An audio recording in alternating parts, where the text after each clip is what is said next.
8 जानेवारी 2025 आज हा महाधम्मध्वज पंचरंगी दिन आहे, जागतिक दिन आहे। त्या अनुषंगाने नांदेड जिल्ह्यामध्ये गत वर्षापासून भिक्खू संघ समस्त आंबेडकरी समाजाच्या वतीनं महाधम्मध्वज महापदयात्रेचं आयोजन करण्यात येत असते। गेल्या वर्षी 20 ते 25 हजार उपासक उपासिका सहभागी होते। याही वर्षी हजारो उपासक उपासिका या महाधम्मध्वज रॅलीमध्ये सहभागी झाले। 1880 मध्ये श्रीलंका या देशामध्ये विद्वान बौद्ध भिक्खूंची आणि विद्वान गृहस्थी उपासकांची एक बैठक झाली आणि सर्वानुमते म्हणजे असं ठरवण्यात आलं की विश्वामध्ये बौद्धांचा एक धम्मध्वज असावा। त्या अनुषंगाने पंचरंगी धम्मध्वजाची निर्मिती झालेली आहे। जो पंचरंगी धम्मध्वज हा निळा जो रंग आहे तो सर्व विश्वाला व्यापणारा आहे।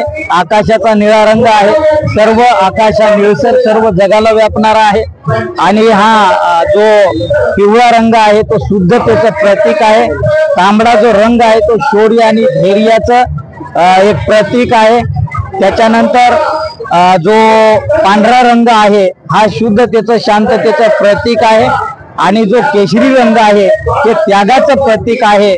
त्यामुळे हा पंचरंगी धम्मध्वज म्हणजे भगवान बुद्धाच्या विचारातून भगवान बुद्धांच्या शरीरातून निघणाऱ्या आभांमधून हा तयार झालेला हा पंचरंगी धम्मध्वज आहे।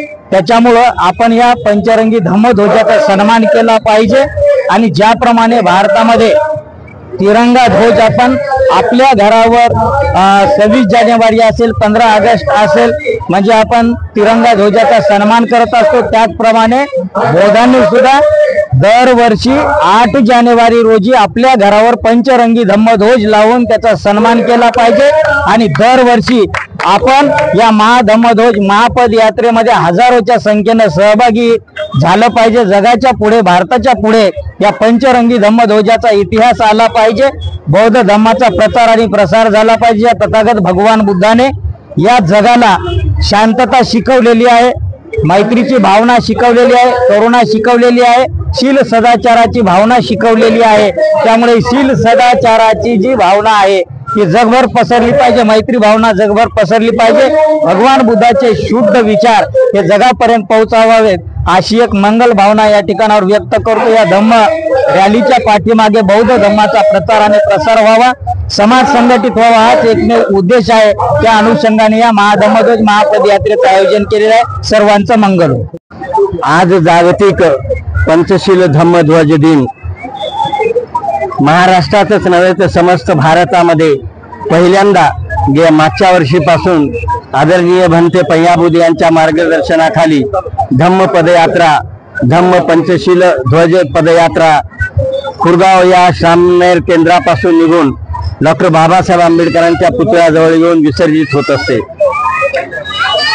बाबासाहेब आंबेडकरांनी जो संदेश गौतम बुद्धाकडून स्वीकारला होता की शांती मानव धर्म आहे आणि तो मानव धर्म लोकांपर्यंत पोहोचावा अशी जी मानसिकता डॉक्टर बाबासाहेब आंबेडकरांची होती आणि त्या मानसिकतेच्या पोटीच डॉक्टर बाबासाहेब आंबेडकरांनी आम्हाला बौद्ध धम्म देऊन आम्हाला माणूस म्हणून जगण्याचा हक्क आणि अधिकार प्राप्त करून दिला। आणि त्याच्यासाठीच म्हणून आम्ही सर्वजण बौद्ध धम्माचे पूर्णत्वानं अनुयायी व्हावोत। त्याच उद्देशानं श्रीलंकेमध्ये ज्या पद्धतीने एक आपला ध्वज असला पाहिजे म्हणून पंचशील ध्वजाची निर्मिती 145 वर्षापूर्वी झाली आणि तेव्हापासून पंचशिलेचे 5 रंग वेगवेगळ्या पद्धतीचे दाखवण्यात आले। मग त्याच्यामध्ये शांती असेल, त्याच्यात करुणा असेल, त्याच्यात त्याग असेल, त्यात आपली निर्मळ भूमिका असेल, या सगळ्या माध्यमातून पंचशील ध्वज हा बौद्ध धर्मीयांना अतिशय प्रेरणा देणारा आणि मानाचा सन्मानाचा तो पंचशील ध्वज आहे।